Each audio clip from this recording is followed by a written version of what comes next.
ವಿಕ್ರಾಂತ್ ಪಟೇಲನ ಮೇಲೆ ಹೆಣ್ಣಾದ ನೀನು ಮೋಕ್ಷ ಮಾಡಿದ ಎಂದ ಮೇಲೆ ಅನೇಕ ನೀನು ಕ್ಷೇಮವಾಗಿ ಸಾಧ್ಯ. ನೀನು ಕೆಣಕಿ ಹೋಗಿದ್ದು ಪರಿಮಾನವ ರೂಪಿ ವಿಕ್ರಾಂತ್ ಪಟೇಲನಲ್ಲ, ಸೇಡಿಟ್ಟರೆ ಕಾಕ್ಕೆ ವಿಷ ಕಾಕ್ಕೆ ಸಾಯಿಸುವ ಕಾಳಿಂಗ ಸರ್ಪವನ್ನ.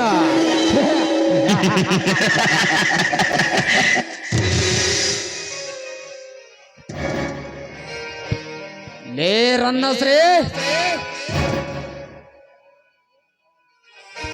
ಇದುವರೆ ನಿನ್ನ ಬಾಳ ಗರ್ಭದಲ್ಲಿ ಅಡಗಿ ಕಾದು ಕುಳಿತಿದೆ ಅತಿ ಘೋರವಾದ ದುರಂತ. ರನ್ನ, ನಲ್ಲ ಎಂದು ನಲಿಮೆಯಿಂದ ನುಡಿಯಬೇಕಾದ ನಾಲಿಗೆಯಿಂದ ನಾಯಿ ಎಂದು ಚರಿಸಿದ ನಿನ್ನ ಪಾಡು ನಾಯಿ ಪಾಡಾಗುವುದನ್ನು ಆ ನಾಗಾಶಯನ ನಾಗಭೂಷಣರು ತಪ್ಪಿಸಲಾರರ.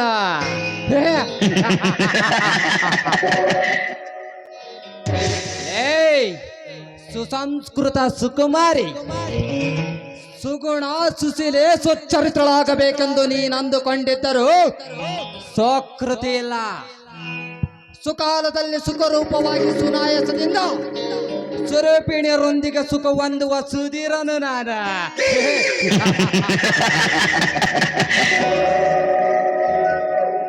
ಸುಖ ಸುಪ್ಪತ್ತಿಗೆಯಲ್ಲಿ ಸುಮಂಗಲರೆಂಬ ಸುಮಗಳ ಸುಗಂಧವನ್ನು ಸುಖಪ್ರದವಾಗಿ ಸುಖಿಸುವ ಸುಮನೋಪಾಣನು ನಾನ. ಅಂದಾಗ ನನ್ನ ಕೈಯಿಂದ ತಪ್ಪಿಸಿಕೊಂಡು ಅದಾಗೆ ನಿನ್ನ ಪ್ರೇಮ ಕುಮಾರನಿಗೆ ತಕ್ಕುತ್ತೀಯ ಅಂತ ನೋಡೇ ಬಿಡುತ್ತೇನೆ.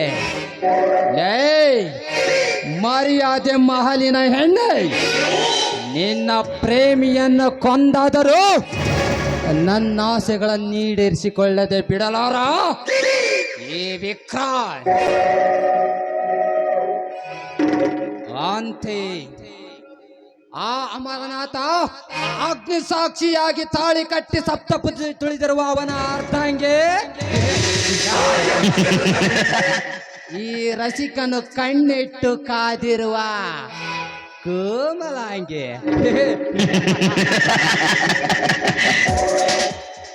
ಅಮರನಾಥ, ನಿನ್ನ ಹೆಂಡತಿ ಐಶ್ವರ್ಯದಿಂದಲೆಚ್ಚುವೆ, ನಿನ್ನಾಂಕಾರದ ಐಶ್ವರ್ಯಕ್ಕೆ ಬೆಂಕಿ ತಗಿಸುವ ಈ ಬೆಂಕಿಯಲ್ಲಿ ನಿನ್ನ ಬಾಳು ಸುಟ್ಟು ಹೋದಾಗಲೇ ನಾ ತೊಟ್ಟ ಹಠ ಗೆಲ್ಲುವುದು, ನಾ ಗೈದ ಶಪಥ ಈಡೇರುವುದು.